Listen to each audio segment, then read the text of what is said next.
Greetings, you all. Greetings.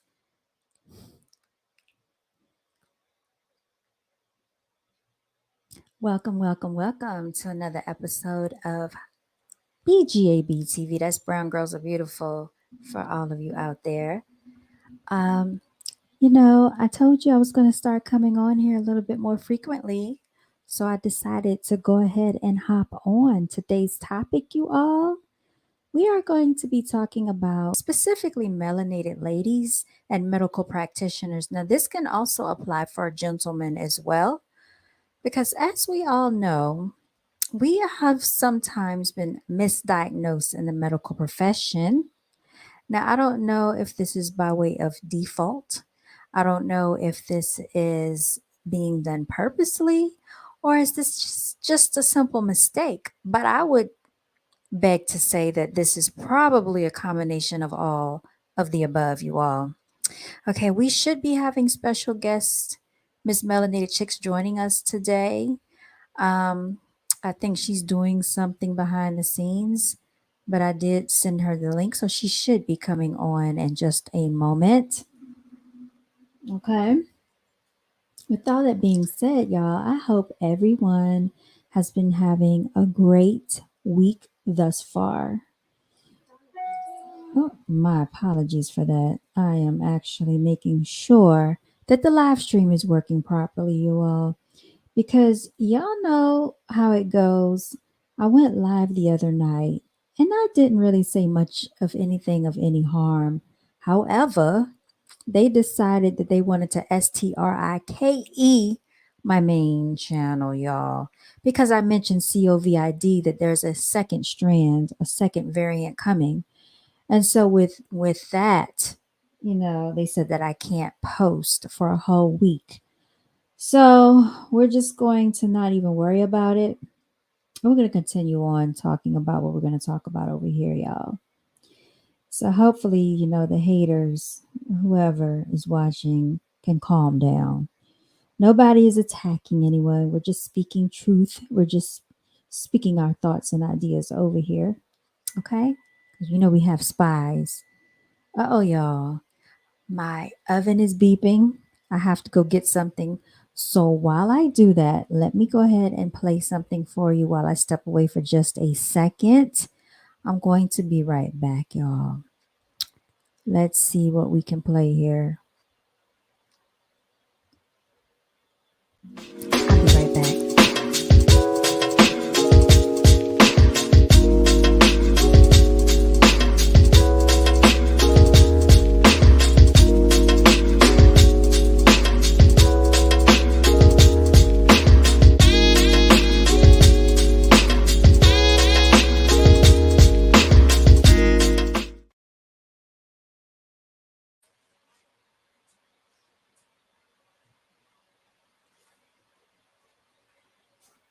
And I'm back, okay? I ain't going nowhere. I'm right here, y'all.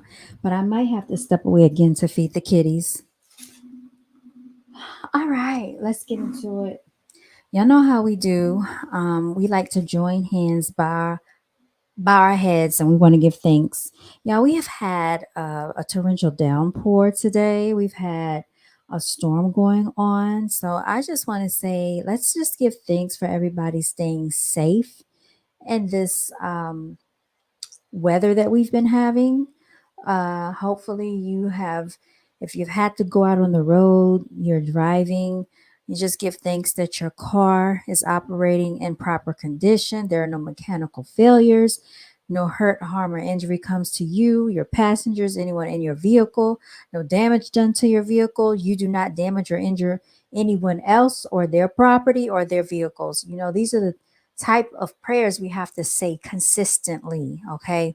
So many things can go awry and things can unravel in ways that you would never imagine, y'all. Let the church say amen. All right. As you can see, scrolling across the screen, today's topic is about the medical practitioners in America and the fact that there are being misdiagnoses going on. I do have several instances where this has happened to family members in my family. So I hope YouTube doesn't come across trying to strike, saying that I'm not agreeing with WHO and, their medical guidelines, because this is not based on fiction. This is based on fact. And I'm just giving an accurate account, okay, of things that were documented in my family history. So there's no need to come and attack me for speaking truth, bringing truth to light, if you will. All right. Let me take a sip of my water, y'all. And I am going to come on here. I'm going to reveal myself. Now, I sent her the link. I sent her the invite. I might have to send it again just in case she didn't get it. Who knows what she has going on? Miss Melanated Chicks is such a diva, y'all. Behind the scenes, she's probably beautifying herself as if she isn't already, looking astounding and wonderful. But that's neither here nor there.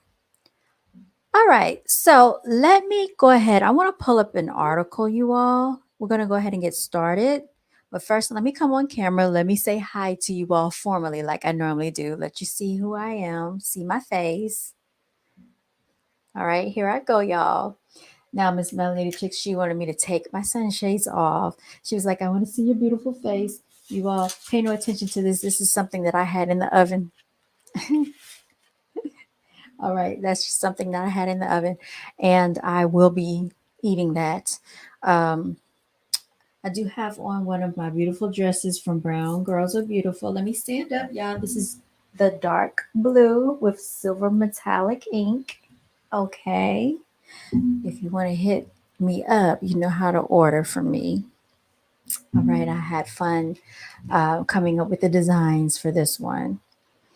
So, yeah, I do want to get into it because now I don't know if many people are aware, but hysterectomies have been pushed a whole lot for melanated women as early as in their 20s. Okay, for those of you who are not aware of what a hysterectomy is, it is when you have your female reproductive organ removed. This is the organ that carries the baby, okay? This is considered the uterus. So there is a doctor, for those of you who may not be familiar with him, called, his name is Dr. Lipton. Dr. Lipton, in my personal opinion, is a very good doctor. Um, and he has a lot of accolades, he has a lot of experience, and he has a lot of medical credentials. Now, I'm actually going to find an art because he actually sends out articles for those of you who would like to go ahead and subscribe. He does have a YouTube page and a YouTube channel where he does give you information about these medical diagnoses. Sorry about that. I think the wrong one came up. His name is Dr. Lipton. Okay. So let me make sure I bring up the correct doctor, you all. This one is in Atlanta. Yes, Atlanta, Georgia. Now, he's worked with the likes of Miss Cynthia Bailey. If you're not familiar with her, she is on The Real Housewives of Atlanta. One thing that we have noticed is that fibroids have been a very common denominator in the melanated community, especially with melanated females, and they can never give us a clear consensus as to why this is going on. They say that it could be due to diet, it could be due to genetics, it could be due to a number of factors, but no one can give a clear, concise answer as to why this takes place. When these fibroids come into fruition, unfortunately, a lot of times the medical doctors want to push melanated women into getting hysterectomies, meaning that they will remove their organ that carries a baby. Okay. And sometimes these women don't even get a chance to have children or have childbirth because they have removed their female reproductive organs prematurely when they could have been salvaged and saved by having an alternative medical procedure. All right. Now, this is not coming from me. This is coming from the words of Dr. John Lipman. I'm sorry, I said his name was Lipton. It's Lipman. My apologies. I am actually going to share my screen for those of you who would like to get some information and some insight into this situation here, because these medical situations do affect a plethora of melanated women, and not just melanated women, women across the board, but particularly melanated women are pushed to have their reproductive organs removed or partially removed, or surgical practices performed on them when this is not necessary. Okay, so I'm going to share my screen so that you can actually see some of the information that Dr. Lipton shares with his potential clients and future clients. All right, so here we go. Now, what you're going to find is that he is a Caucasian doctor. However, he does address melanated women as a whole, and he does express discreetly and very clearly that unfortunately, we are targeted when it comes to the medical profession, and that doctors are pushing us to have surgical procedures done on our female organs when we don't have to necessarily have these procedures done. There have been women, like I said, in their 20s, even their 30s, that have had to have surgeries because the doctors have pushed them into the surgery. They did not give them alternative options, okay, whenever they have some type of issue going on with their female reproductive organs. So, just to give you some of his credentials, you can actually go to the website. He does practice at the Atlanta Fibroid Center. John C. Littman, MD. These are his qualifications. He is board certified in radiology, as well as vascular and interventional radiology. He's performed over 10,000 uterine fibroid embolization procedures, the world's most experienced UFE physician. He is an author of numerous articles for academic and medical journals, has delivered over 200 invited lectures focused on uterine fibroids and UFE at national and international conferences. I hope you all can see my screen. Okay. Um, this is his education, but he also specializes in fibroid treatment, you all. Um, I did get introduced to him by way of my holistic doctor. And he actually had a panel where he spoke directly to potential patients, to potential clients. You could ask him questions. He was very vocal, direct, informative.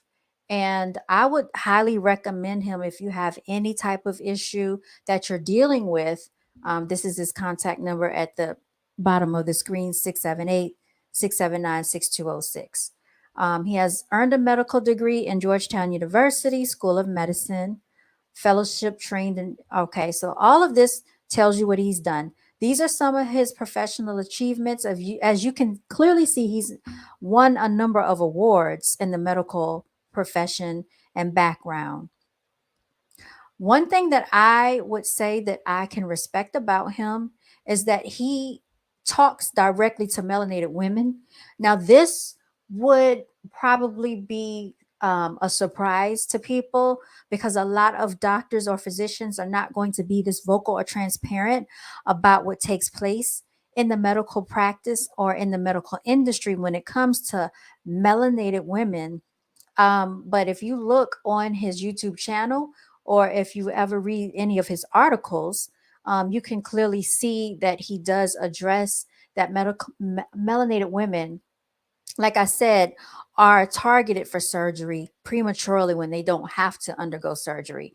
So if you ever have questions about any issue that you're having, I would highly suggest that you reach out to his office, and ask the questions that you may have. I'm going to try to pull up to see if he has any videos that I can play or share, or any articles that I can read with you, so that we can actually, continue this discussion in more depth. But I think that this is a very important topic that needs to be discussed, because, you know, a lot of times people look at melanated females and their medical history or their medical backgrounds or their medical needs are overlooked.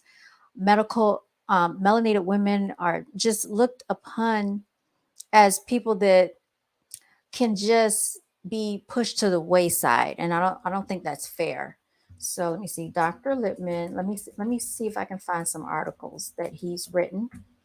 And these articles, if you would like to subscribe to these articles, he will send them to your email directly, and you can read up on the latest articles that he has as well. All right, so let me see. And I might have some of these in my email that I can share with you all as well. Dr. Lippman. Okay. So it does look like he may have a Facebook page, or either he did some type of interaction on a Facebook page. Um, all right, let's see if I can click on this right here. It looks like he did some type of live stream on Facebook.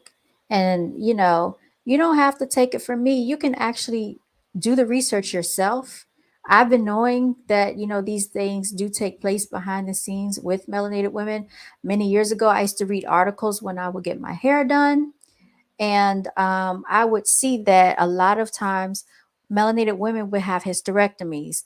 At that time, I really wasn't too concerned about it because I was younger, and I'm just like, hearing about it, but I really wasn't paying attention to it. But now I see that this is becoming more and more prevalent as time marches on.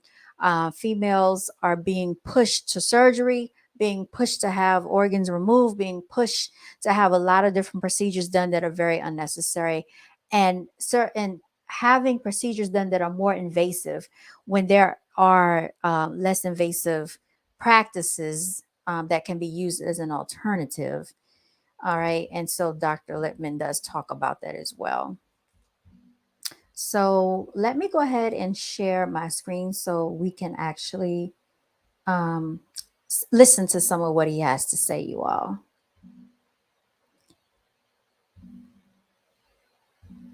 Because sharing is caring, y'all.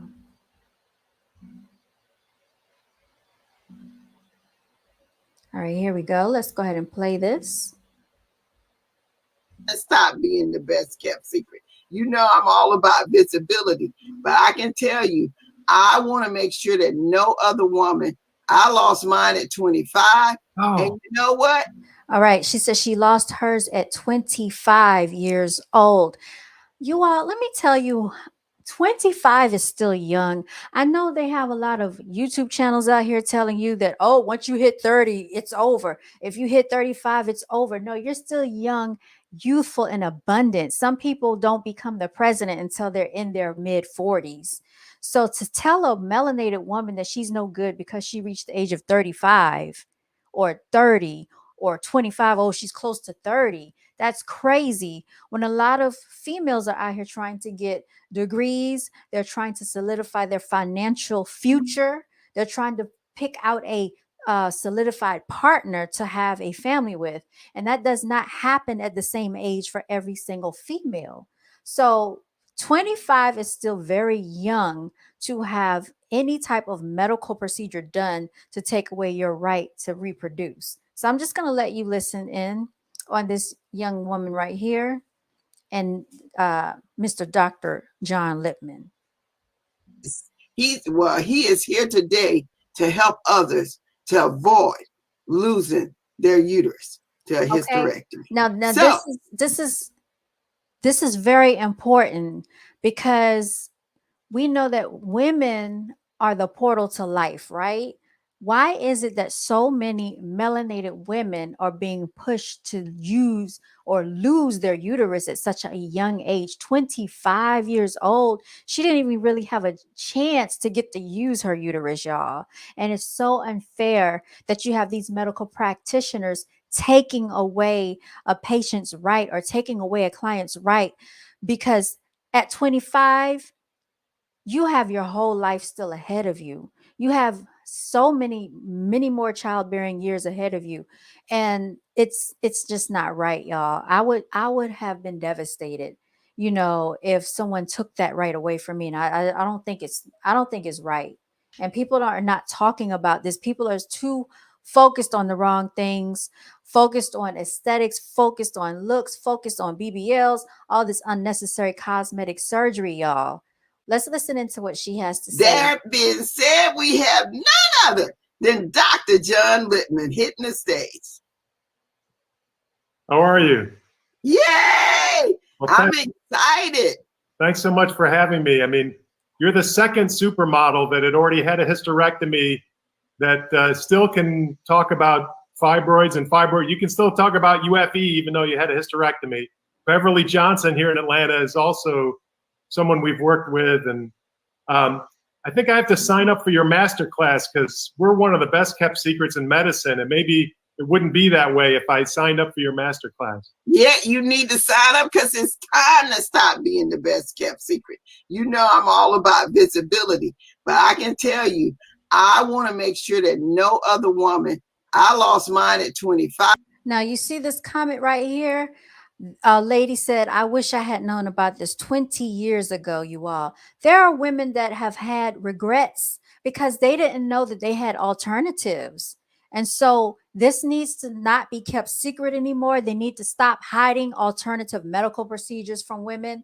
And it's not just with your uterus. It's not just with the hysterectomy. A lot of melanated women go through what's called hypo and hyperthyroidism, meaning that you have an overactive thyroid or you have an underactive thyroid. That has actually been prevalent in my family history. And unfortunately, I've had relatives that have suffered from this. And one of my relatives had their thyroid removed. Okay. And there were alternatives where you could actually shrink the thyroid so that it's not bulging from the neck. And it's called a goiter, you all, and it causes your eyes to bulge. I think that's what Wendy Williams suffers from. They call it Crohn's disease. There are alternatives. You don't have to. A lot of these medical practitioners are rushing people to surgery. They're looking at you like an invoice. They're looking at your medical benefits. They're looking at your insurance. They're looking at you like a dollar sign, you all. And we don't know what.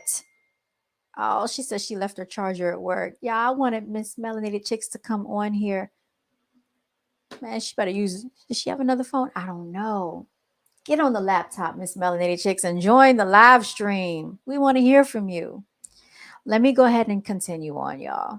And you know what? You still can get a fibroid, y'all. You still can get one. So I'm gonna leave the stage because I'm gonna have my own notes in the background so we can chat afterwards.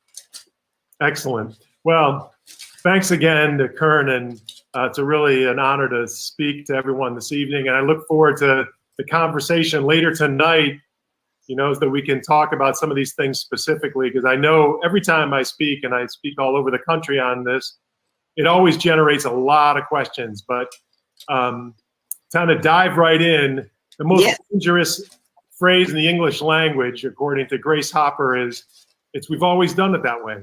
And that's what's going on with hysterectomy. We've just kind of always done it. No one has ever challenged it. And in my opinion, hysterectomy should be an absolutely last resort option for women with symptomatic fibroids.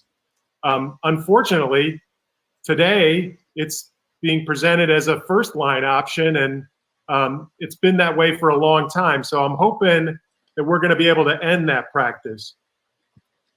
Just to give you a little history of hysterectomy, hysterectomy started in the 19th century, and they had a 70% death rate. A lot of that was due to very beginnings of anesthesia. So, and it was done most commonly, interestingly, for a condition called hysteria, which is a whole nother topic that I talk about. Hysteria was a mental condition that only occurred in women. Hysteria, hyster, from the root word uterus, like in hysterectomy, was only in women. And it was a way to explain away behaviors by women that made men uncomfortable, women that were precocious, women that talked back to men, women that were gregarious or had unfemale-like behaviors according to the men of the day. They would be labeled with hysteria, and often either go to an asylum or get a hysterectomy when hysterectomy arrived on the scene. And this practice became prevalent, doing hysterectomies. Hysteria, fortunately, isn't a medical condition any longer. We recognize that that was silly, but it is now being replaced, or has been replaced, for removal of benign fibroids. In fact, Fannie Lou Hamer, and I don't have to speak to this audience about the significance of her in women's rights and in health inequities. There was a lot of sterilization that was going on involuntarily, and it got the moniker Mississippi appendectomy for women that got hysterectomies that were deemed unfit to reproduce, and they would get involuntary sterilizations. And so the practice of hysterectomy has been extraordinarily prevalent in the United States. And so surely things have changed nowadays. That just doesn't happen anymore, does it? Well, unfortunately it does. We have the highest hysterectomy rate in the world. And if you divide the United States into quarters, the southeastern United States leads the way. And I'm here in Atlanta. It's the second most common surgery performed in the United States. That was rather surprising to me because half the population is men, and yet it's still the second most common surgery we do. And the most common reason why we do it is not cancer of the uterus, that would be appropriate. It's for these benign fibroids. Why are we doing this? No one is challenging this. It's a big multi-billion-dollar industry. Some say upwards of 30 billion when you take lost wages and disability and time away from work into this. And the average age of hysterectomy in this country is less than 40. These are young women. In fact, I've met in my travels way too many women less than 30 years of age have already had a hysterectomy for fibroids. It's tragic. Mm-hmm. The uterus is not the appendix. Removing it has consequences. And I would say that the cure with hysterectomy is often worse than the disease itself, fibroids. Well, there is a common myth that I hear every day in my office at the Atlanta Fibroid Center from patients saying to me, my gynecologist told me once I was done having children that I didn't need my uterus anymore. And that's just false. There are significant consequences for women that have undergone hysterectomy. It can affect women psychologically, like a man being castrated. It can affect women sexually, loss of libido, loss of orgasm. There's a lot of urinary leaking after hysterectomy. You take this enlarged fibroid-filled uterus, which they often describe as a certain size pregnancy, 14 weeks, 16 weeks, 18 weeks, this enlarged pregnant-sized uterus, and you remove it and you weaken the pelvic floor muscles, and now these young women are wearing diapers. We know there's a lot of bone loss after hysterectomy, and now there's good evidence to suggest there is cardiovascular effects. And the younger the hysterectomy occurs, the higher the risk of increased risk of hypertension, high blood pressure, heart attack, stroke, what have you. There was a book written by a woman, Lisa Cloutier-Steele. She was a young woman in her. Now, you all, I didn't even know that. I did not even know that having this medical procedure could cause all of these issues. And I think a lot of women have been misinformed about these procedures that have been pushed on them throughout their medical history. And I think it's very unfair that a lot of times women are not giving the full picture or given the full information before having these procedures done.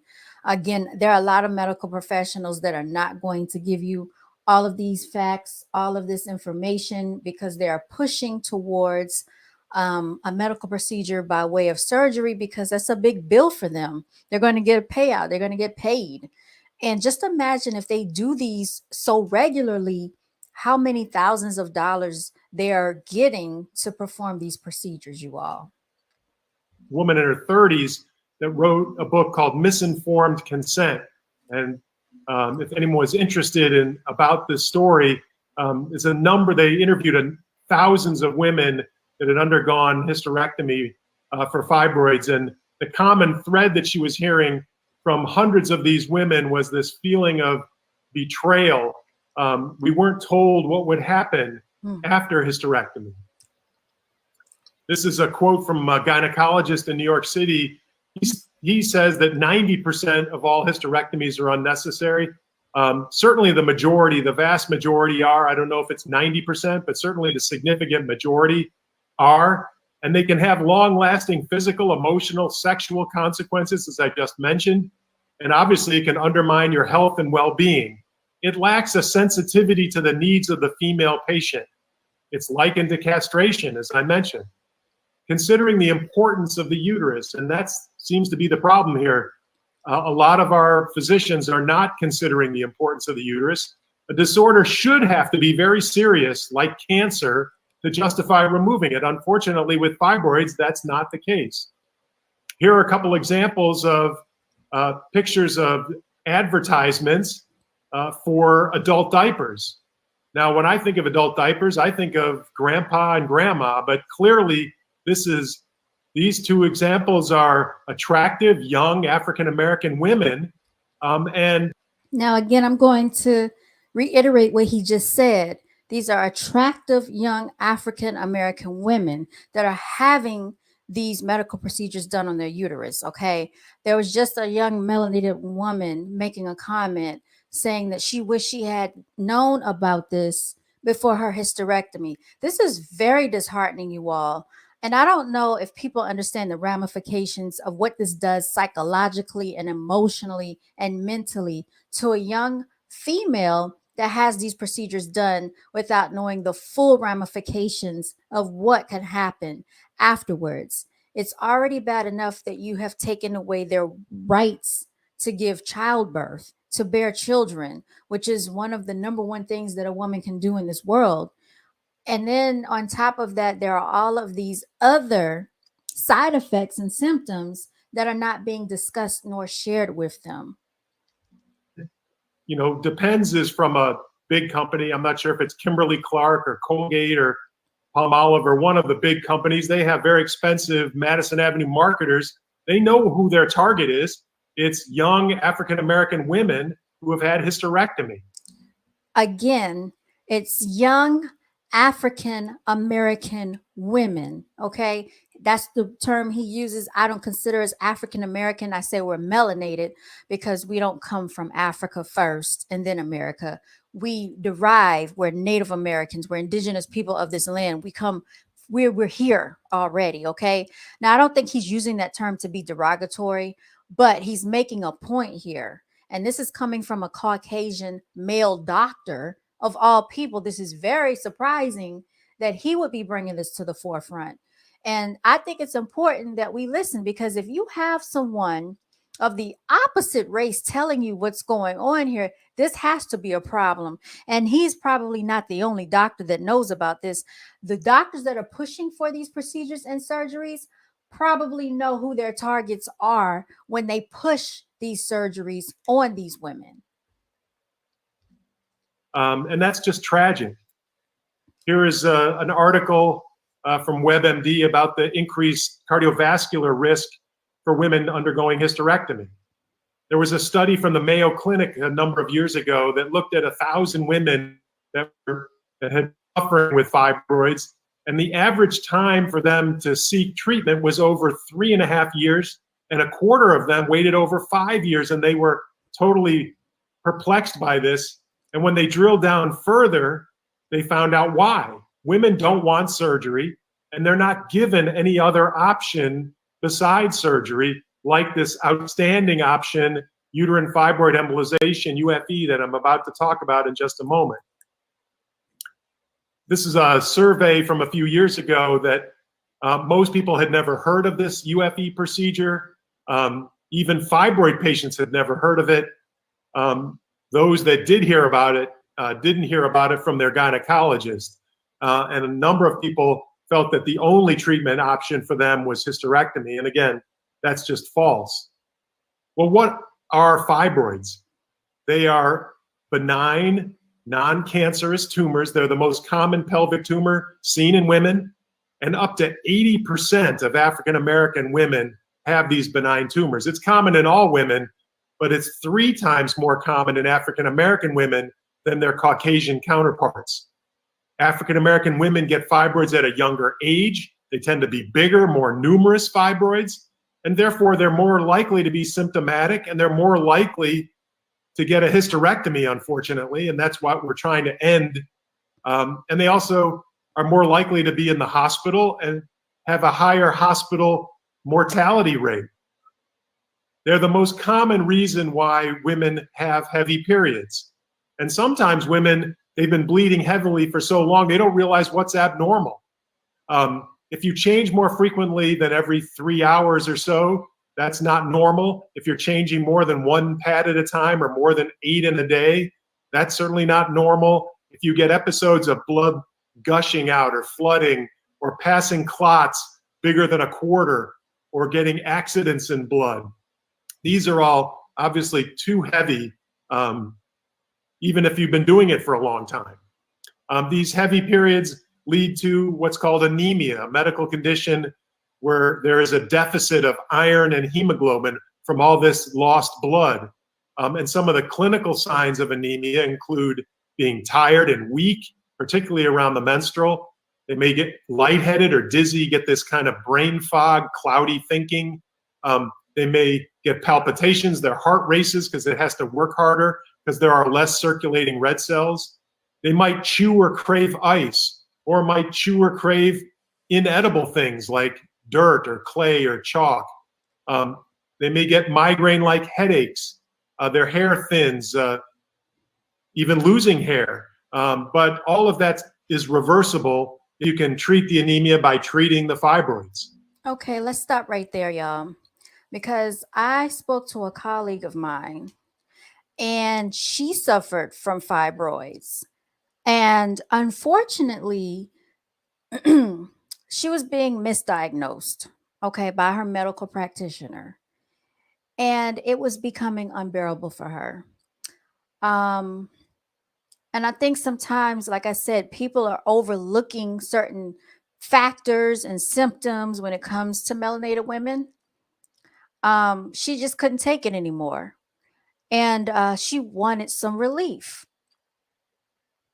You got to think about it. A lot of times when they say women are anemic, the first thing they do is put you on iron pills. Oh, your iron's low. You know, they might, and sometimes you need to get a hormone check, a hormone test level, because I've even heard that this can be the cause of the fibroids formulating is due to an imbalance in hormones. Your testosterone, progesterone, and estrogen levels can be thrown off, and this can go on for many years and you not even know about it. A lot of these doctors are not performing the necessary diagnostic tests on females, on women. These are tests that you have to ask for. Sometimes the doctors will give you pushback. They don't even want to perform the medical diagnostic test that you're asking. They'll want to do um, certain things that is not going to be beneficial for you. So, like, in this particular case, this doctor will perform an MRI because you can see the fibroids more clearly. You get a more better understanding of what's going on in the uterus. There are doctors out here that will turn you down for an MRI. They won't let you get it. They say you have to get a special written consent. It has to come from a doctor. Like, they will make you jump through hoops and all types of barrels just to get a medical procedure done or a medical diagnostic test performed so that you can help yourself and help your health. And they play these silly shenanigan games. And as they're doing this, time is ticking. Time is ticking. Your body is changing and things are going on in your body that you need to tend to. So I'm going to tell any woman out here, be very diligent about what doctors you seek out. Always get a second opinion, a third opinion. If you have to do research, not necessarily just online, just seek out any medical advice that you can from certified, physicians that are going to be transparent and honest with you, not just a physician that's going to, push you to surgery, push you to having a medical procedure, and not telling you all of the ramifications behind it. So let him continue to go on and get to the bulk related symptoms of what's going on with the fibroids. There are also bulk-related symptoms with fibroids. These fibroids are hard and firm. They're like rocks, and they press on things, and they can press on pelvic nerves to cause abdominal or pelvic pain, pain that can radiate into the back, the low back, the buttock, down the legs, this sciatica, just like you would get if you threw out your back. The same sciatica pain can be from fibroids. If the fibroids are near the cervix, they can cause painful intercourse. If they're in the back of the uterus, they can cause constipation by pressing on the colon. And in the front of the uterus, they'll press on the bladder. So patients will urinate more frequently than normal. They might wake up at night, even leak urine. Some of the treatment options for fibroids, many patients will get placed on medicines first.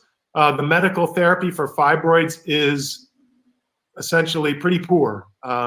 It's tried, but it's not very good. One of the medicines, a non-steroidal anti-inflammatory medicine like ibuprofen, is called tranexamic acid, and we use a fair amount of that in the office. It has special effects to lighten flow, and it's a very close relative of ibuprofen. There are a lot of patients that are placed on some form of hormonal therapy, whether it's birth control pills or a progestin-containing IUD, or maybe an implant. These hormonal agents is a double-edged sword. While they will tend to lighten flow, at least temporarily for a short term, we don't know where fibroids come from, but they grow with hormones, particularly estrogen, but also progesterone. And what's in a birth control pill but estrogen and progesterone? So while it may work for a while, in the background, you're pouring gas on a fire, and these fibroids will grow more rapidly than they otherwise would, and they become a problem. And then it goes into the surgical category, depending on a woman's fertility. If she's interested in fertility, possibly or definitely, they get offered a myomectomy, surgically cutting out some of the fibroids. And that's the big problem with myomectomy. Not only is it surgical, but they don't get them all out. And hysterectomy, losing your uterus. And unfortunately, this non-surgical option, UFE, uterine fibroid embolization, gets overlooked. It doesn't get mentioned because the gynecologists are not trained in UFE. I'm a different type of physician, trained in these minimally invasive procedures done from the inside. I'm an interventional radiologist, and that's the kind of physician that you would need to see to talk about this non-surgical option, UFE.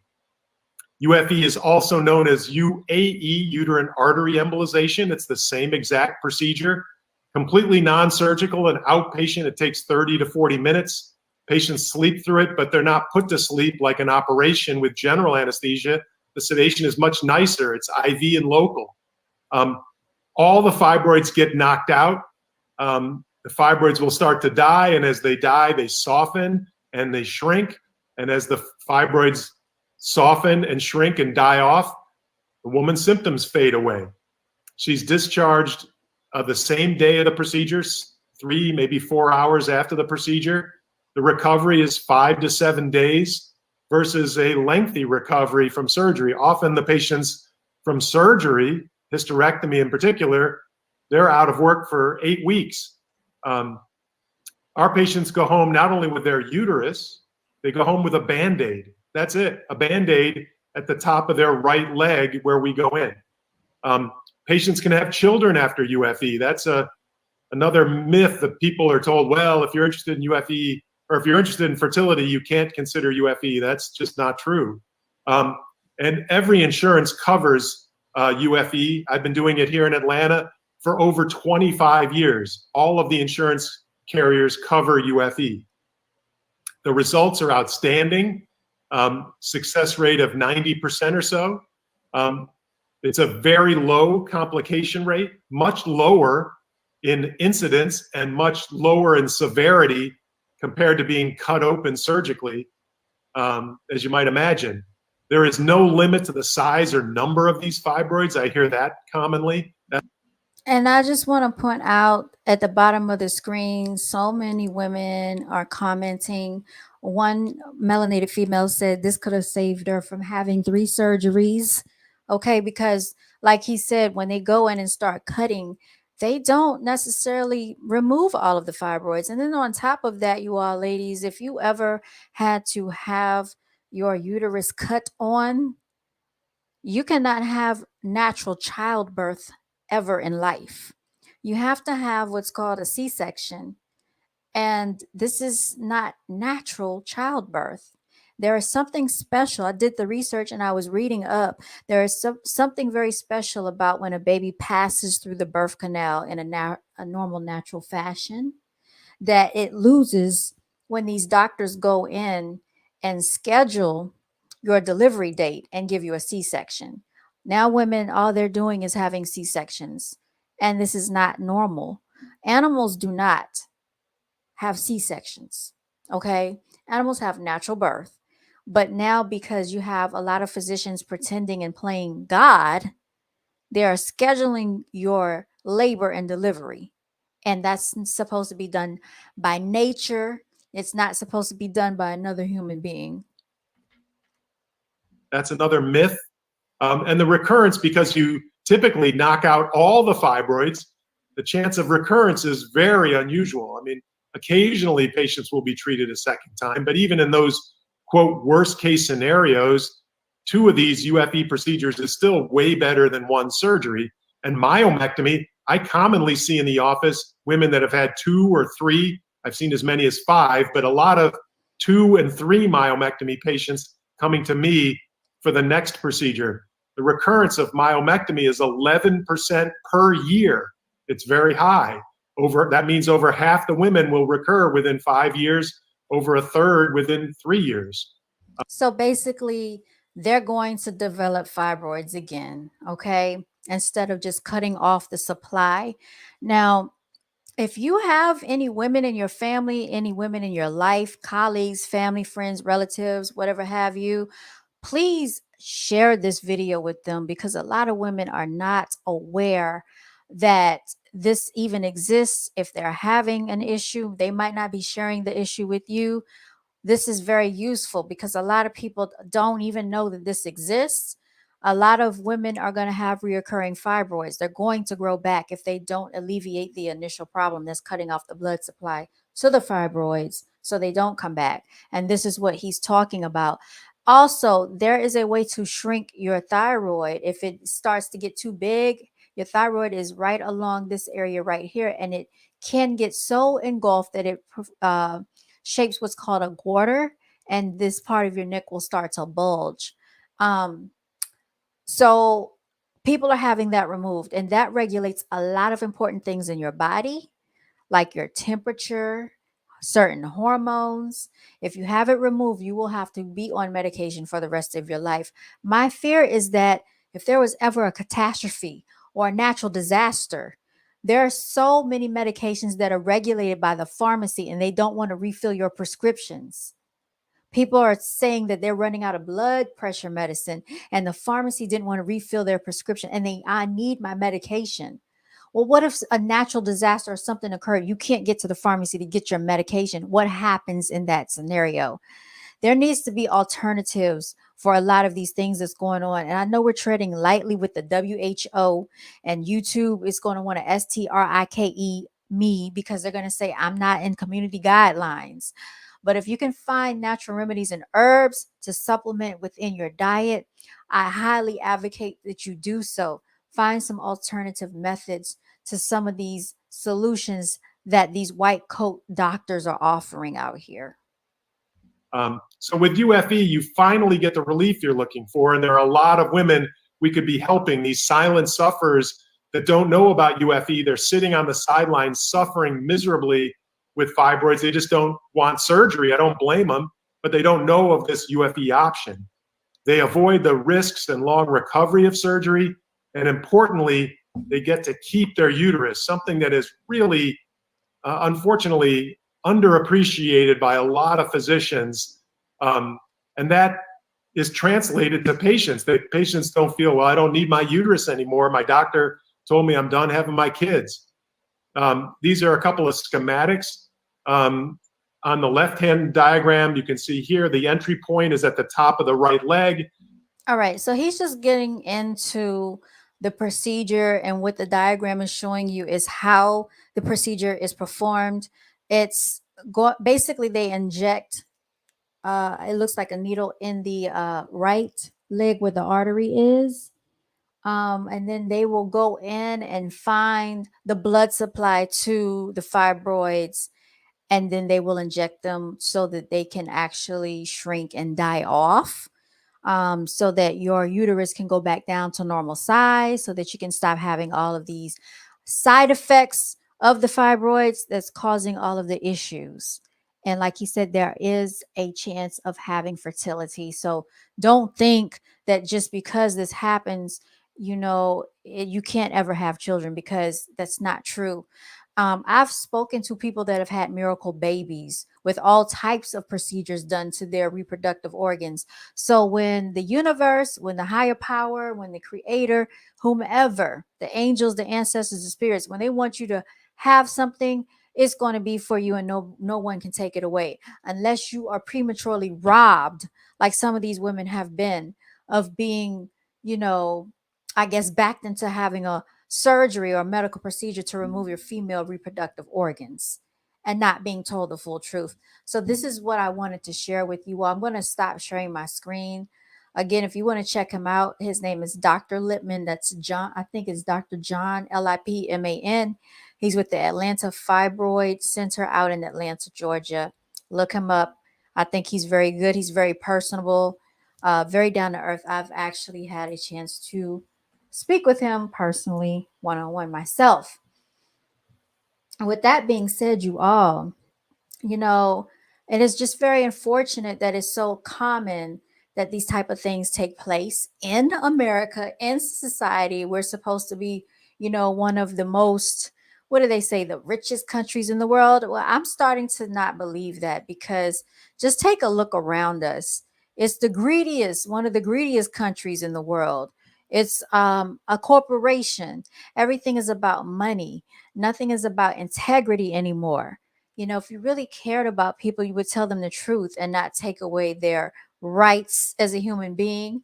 And I know there are a lot of people out here that want to say, oh, I feel like a woman today, so I'm going to be a female. That's just not true. Okay. What you are biochemically made into when you're born, that's what you are.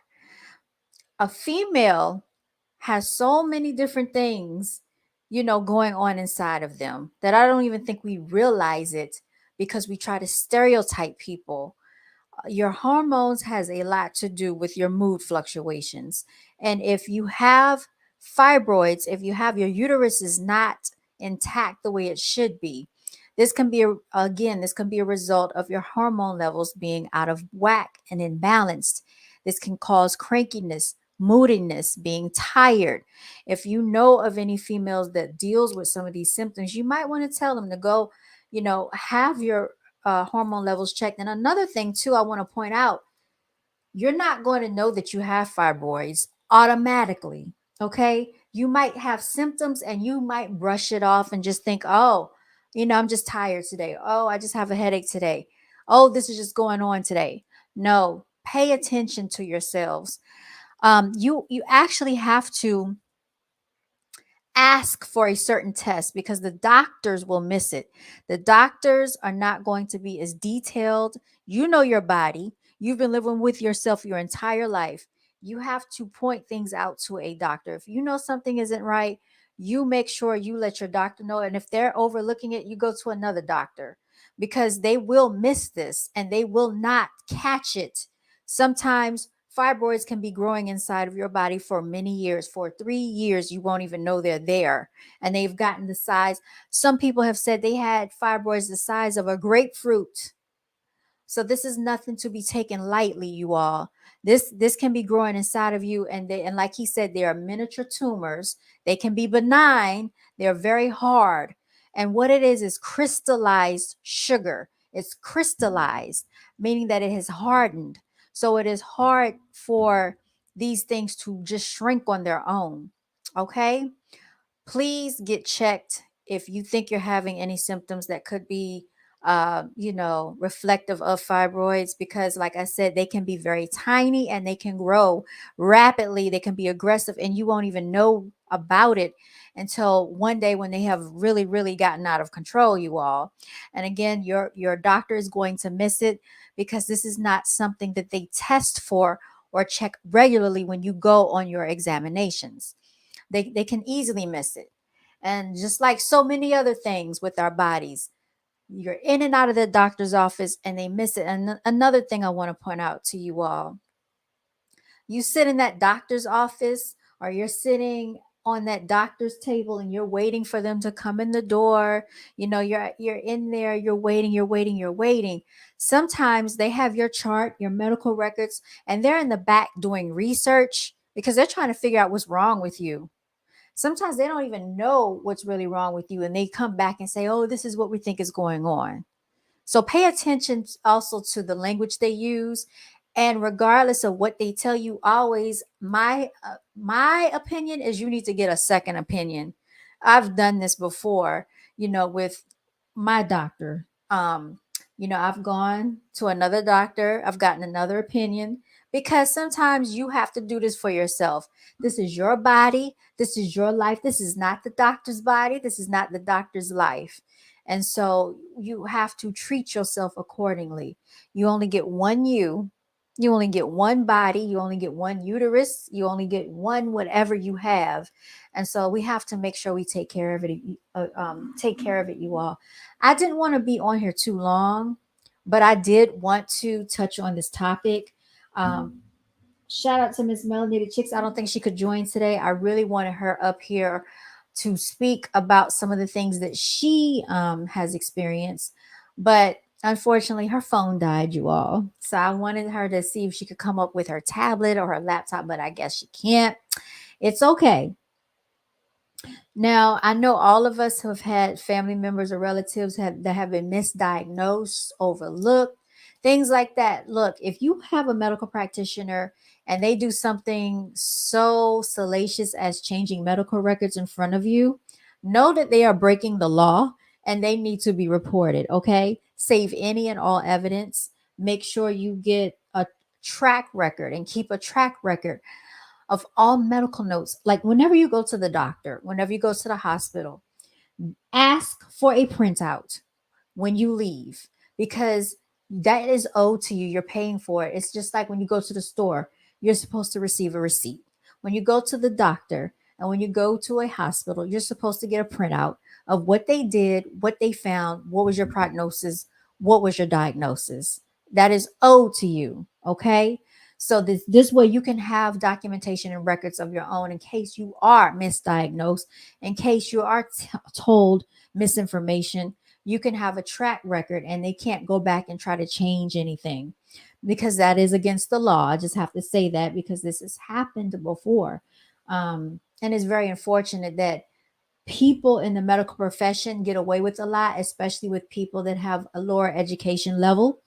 A lot of times you go in these doctors' offices and they're asking, what's your highest grade level? Have you gone to college? What's your highest level of education? What does it have to do with anything? If you're here to treat the patient, you're here to treat the patient. If you're here to assess the patient, you're here to assess their medical history. Why are you asking them about their education level?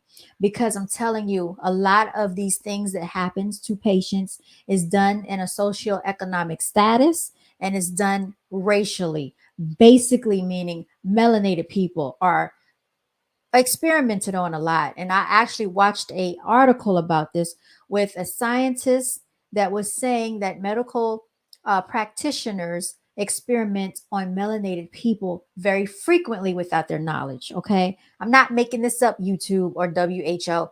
These are facts that I saw on YouTube on your platform with a scientist saying that this happens. This does take place in the medical industry. All right. So no one needs to try to FLAG or STRIKE my video for telling the truth. Just like the other night when I spoke on COVID, I didn't really say much of any harm. Just the fact that, the antics that they're taking place, and I guess when you start touching on things and telling the truth, they want to do these things. That's why I'm going to put these videos that they've taken down. I'm putting them on my Patreon, you all, if you want to check them out there. And yeah, because this information is important. So please like, share, subscribe if you appreciated the topic, if you appreciate the information. And you all check out my dresses. These are my beautiful dresses that I designed. I'm so tickled and proud of them. You can follow me on my new Instagram. It's BGAB TV. Again, it's BGAB TV. And I will try to put that link in the description box once this is all said and done. Okay. So thank you so much for listening. Thank you so much for watching. We've been on here for an hour. I'm going to be signing out. And I plan to come on here more often, more frequently. If there's any, or if there are any topics you like to discuss, please feel free to comment and we can examine those things. All right, you all. With no further ado, I'm going to be signing out. And again, continue to walk in your divinity over here.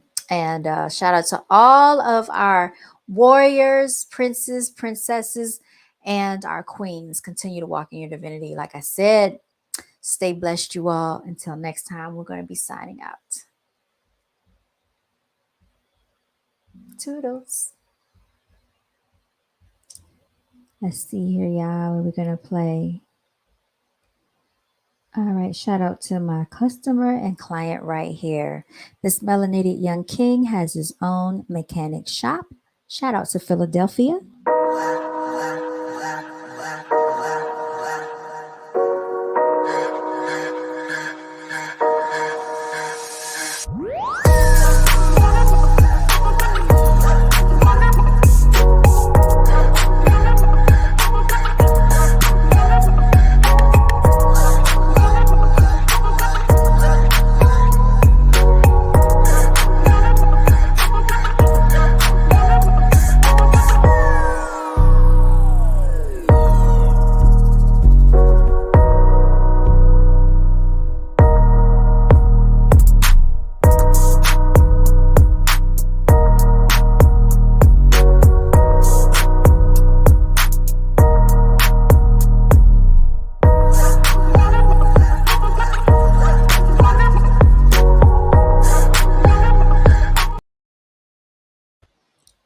All right, y'all. I am going to have to reactivate my website. I deactivated it because I was working on it. So if you try to go to the website, you're not going to see it. But if you go to my Brown Girls Are Beautiful Instagram, BGAB Clothing, you can find me there as well. All right, you all have a blessed night. Until next time, you all stay safe out there and stay winning.